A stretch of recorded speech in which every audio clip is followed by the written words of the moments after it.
गोचर भूमि का अतिक्रमण, गोवध, गोवंश तस्करी एवं दुग्ध उत्पादन के चक्कर में भारतीय नस्लों के गोवंशों का विदेशी नस्लों के संयोग से नस्ल संहार कर हमारी परंपरागत गो आधारित कृषि और ग्रामीण अर्थव्यवस्था को गंभीर क्षति पहुंचाई गई है। ऐसे में गो संरक्षण केवल धार्मिक विषय न होकर संपूर्ण राष्ट्र की समृद्धि एवं अस्तित्व का अनिवार्य अंग बन चुका है।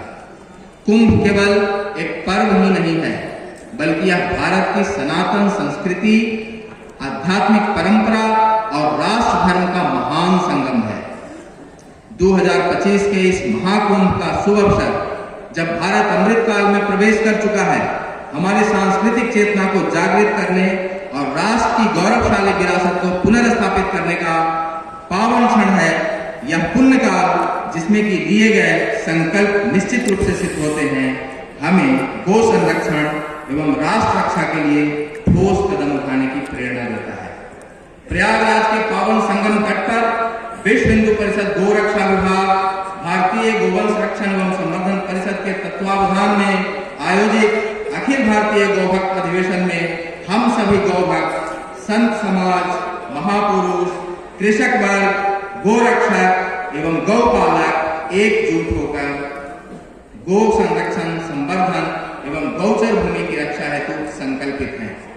इस ऐतिहासिक अवसर पर हम केंद्र एवं राज्य सरकारों से आग्रह करते हैं कि गो संरक्षण एवं संवर्धन को प्राथमिकता दी जाए और निम्नलिखित महत्वपूर्ण बिंदुओं को तत्काल प्रभाव से लागू किया जाए। एक, भारतीय राष्ट्रीय सांस्कृतिक गाय को राष्ट्रीय सांस्कृतिक धरोहर घोषित करते हुए गोपाष्टमी को राष्ट्रीय पर्व घोषित किया जाए। भारतीय नस्ल के गायों के संरक्षण संवर्धन हेतु गौ संवर्धन मंत्रालय की स्थापना की जाए। गो हत्या रोकने के लिए केंद्रीय स्तर पर कठोर कानून बनाया जाए और इसका सख्ती से पालन कराया जाए।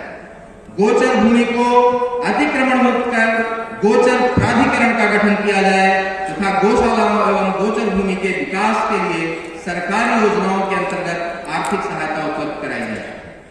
देश भर में हो रही अवैध गोवंश की तस्करी को रोकने के लिए इसे गैर जमानती अपराध घोषित किया करते हुए कठोर दंड का प्रावधान किया जाए तथा गोवंशों की तस्करी एवं अवैध वध से संबंधित अपराधों के निवारण के लिए प्रत्येक थाने में विशेष पुलिस पदाधिकारी की प्रतिनियुक्ति की जाए। कत्ल खानों के स्थान पर गो अभ्यारण्य स्थापित किए जाए। मांस निर्यात नीति में संशोधन करते हुए भारत से मांस निर्यात पर पूर्ण रूप से प्रतिबंधित किया जाए। जेलों में गौशालाएं खोलकर इससे सकारात्मक क्रांति को सफल बनाया जाए, जिससे कैदियों का श्रम गो सेवा में लगे और उन्हें सुधार का अवसर मिले। गोवंश आधारित अर्थव्यवस्था को प्रोत्साहित किया जाए और गौग्राम आधारित कृषि, स्वास्थ्य एवं उद्योग नीति को अपनाया जाए एवं गो उत्पादों, गोबर, गोमूत्र, जैविक खाद, पंचगव्य आदि के उपयोग को बढ़ावा देकर आत्मनिर्भर ग्रामीण अर्थव्यवस्था को प्रोत्साहित किया जाए।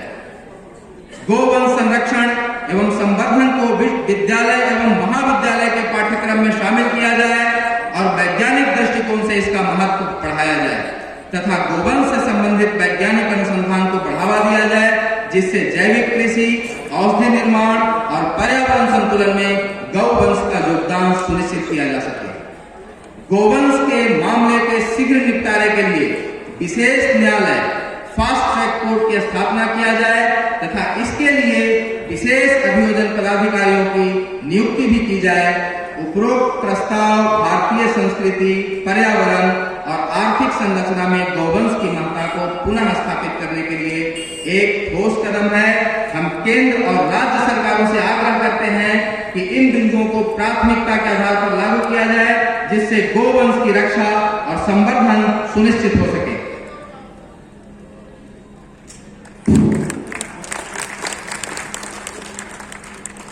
आपके सामने जो गोरक्षा का ये प्रस्ताव मंच से अपने विधि प्रमुख विद्या शशांक शेखर जी ने प्रस्तुत किया है, मैं लाल बहादुर सिंह विश्व हिंदू परिषद के विश्व गोरक्षा संवर्धन परिषद का केंद्रीय मंत्री प्रस्ताव का समर्थन करता हूँ।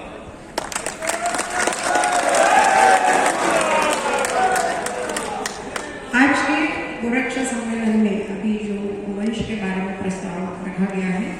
मैं विश्व हिंदू परिषद के केंद्रीय टोली की सदस्य नंदिनी भोजराव इस प्रस्ताव का अनुमोदन करती हूँ। अब हम इस प्रस्ताव को पूरे ऊर्जा